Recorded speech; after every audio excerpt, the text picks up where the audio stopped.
All right, settle in everyone. It's your girl, Mama Khan, and just when you think you've got the rules of the game figured out, someone, somewhere, usually in a very official-looking building, decides to flip the board. Today, that someone is the UK government, and the game is immigration, specifically for us bright, ambitious students looking to get a world-class education. Welcome to our latest update on UK immigration policies. If you're an international student, especially my fellow Pakistanis, or planning to study in the UK, this video is a must-watch. Let's dive into the key changes that could impact your plans, and trust me, some of these changes are like adding extra hurdles to a race you've already been training for. We're talking about shifts that could affect everything from who you can bring with you to how long you can stay after you've thrown your graduation cap in the air. It's like planning a big family trip and then finding out halfway through packing that only half the family can get on the plane, and the plane might leave earlier than you thought. So grab your cup of chai or coffee if you're already on UK time, because we need to break this down. We're going to unpack these new rules piece by piece and try to make sense of what it all means for your dreams of studying and maybe even working in the United Kingdom. The aim here isn't to scare you, not at all. It's to arm you with information, because knowledge, as they say, is power. And when you're navigating the labyrinth of visa applications and immigration policies, you need all the power you can get. We'll look at the fine print, the potential curveballs, and what you can do to stay ahead of the game. So, are you ready? Because the UK immigration landscape is doing a bit of a cha-cha, and we need to learn the steps. Let's get into it. So let's kick things off with a big one, something that hits close to home for many of us: bringing your family, your dependents, along for your study adventure in the UK. For years, this was a significant plus point, right? You could pursue your academic goals without the heartache of leaving your spouse or children thousands of miles away. It was like, yes, I'm getting my master's and my support system gets to be here. Well, the UK has decided to, shall we say, streamline this. Or, if you're less diplomatic, they've made it a whole lot tougher. The new rules are significantly restricting the ability of many international students to bring their family members. We're primarily looking at taught master's students here. PhD students, you might still have a bit more leeway, but for many, the door for dependents is closing. Think about it. You're planning this life-changing move, budgeting for 2 or 3 or 4, and then suddenly the rules change. It's like being invited to a party and being told at the last minute, "Oh, by the way, you're +1, not on the list anymore, sorry." The impact has been pretty immediate and quite dramatic. We've seen a significant drop, and I mean a nosedive, in the number of dependent visas being issued.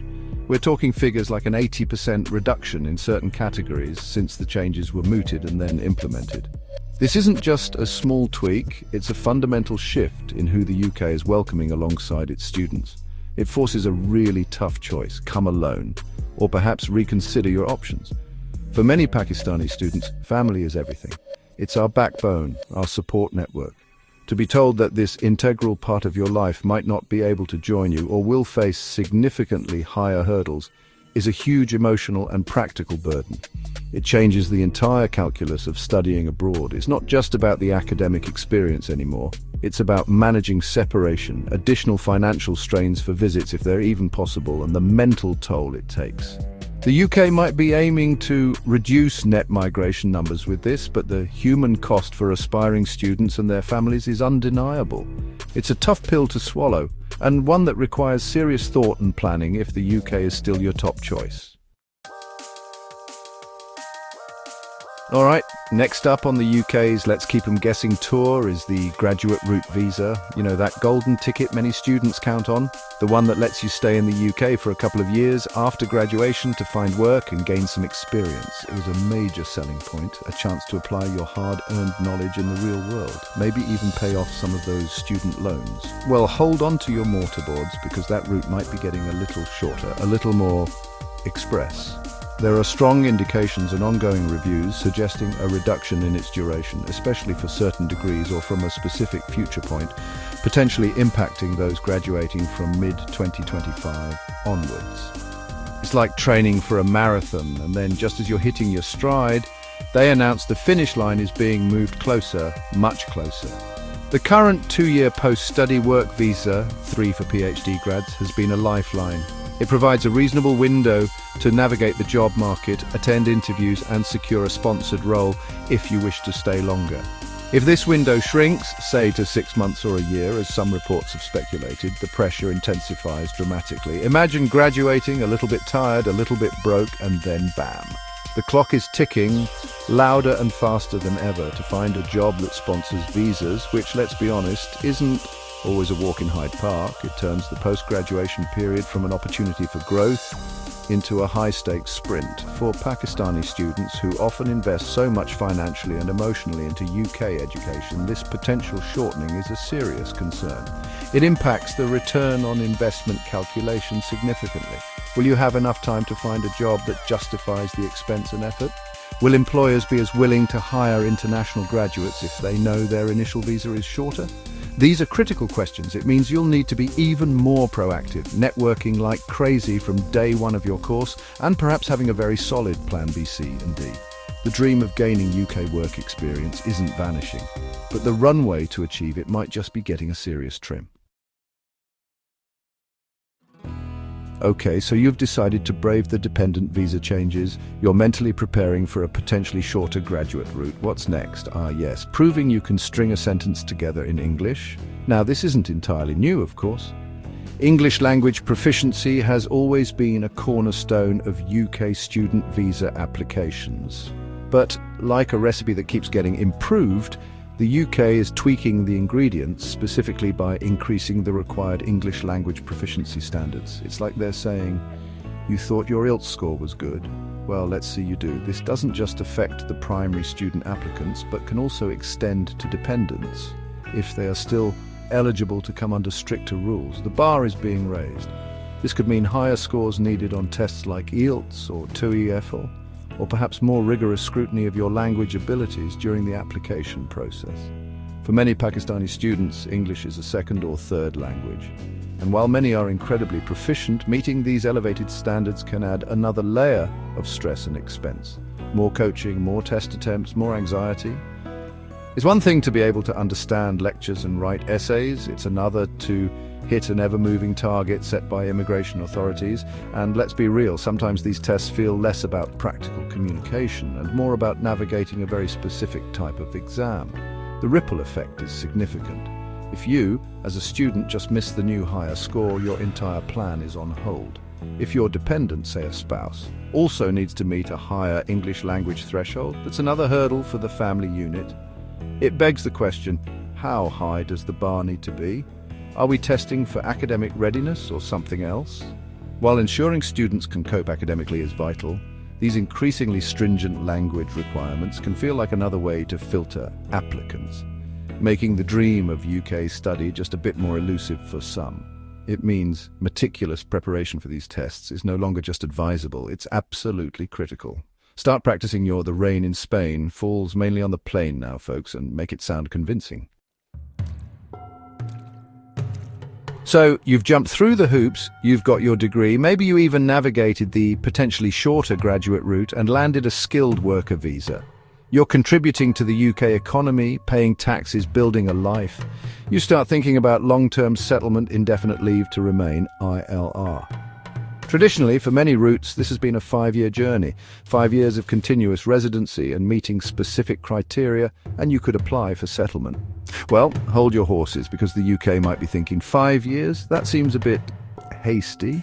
How about 10? There's serious discussion and some implemented changes pointing towards an extension of the settlement period from 5 to 10 years for certain categories. Imagine running what you thought was a 5-kilometre race, only to be told at the 4-kilometre mark that it's actually a 10-kilometre. That's the kind of feeling this potential change evokes. Doubling the time required to achieve settlement is a monumental shift. It means more years of visa renewals, more uncertainty, and a much longer commitment before you can truly feel settled and secure in the UK. This isn't just an administrative tweak, it impacts life planning, career decisions, and family stability for a whole decade instead of half of one. It's a significant psychological and financial burden, as each visa renewal comes with its own costs and anxieties. And here's the kicker: the potential for retrospective application. This is where it gets really tricky. Could these new, longer settlement periods apply to people already in the UK, partway through their existing 5-year route? The thought alone is enough to cause widespread panic. It's like changing the rules of a game it's started, and you're already playing.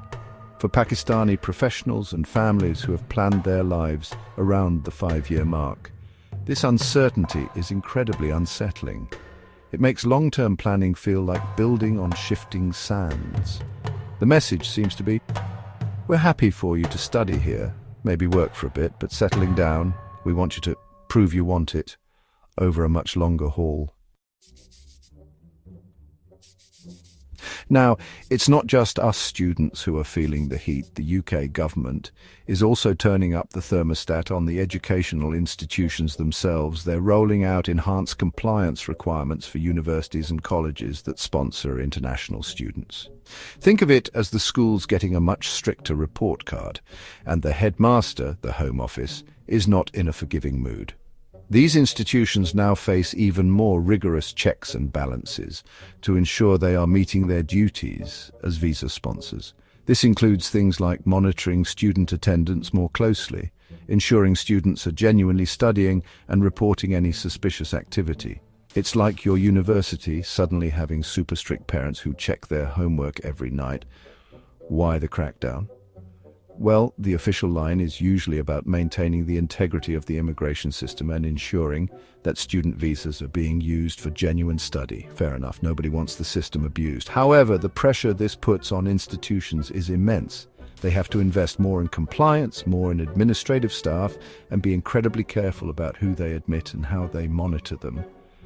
The consequences for failing to meet these standards can be severe. We're talking about universities potentially losing their license to sponsor international students. Imagine your university losing its sponsorship status while you're midway through your degree. That's a nightmare scenario. For us, the students, this means a few things. On one hand, it could mean that institutions become even more selective or perhaps more bureaucratic as they try to avoid any missteps. You might find more checks, more questions, and a more rigid adherence to rules. On the other hand, if your institution falls foul of these stricter compliance measures, you could be left in a very precarious position, potentially having to find a new institution or even leave the country.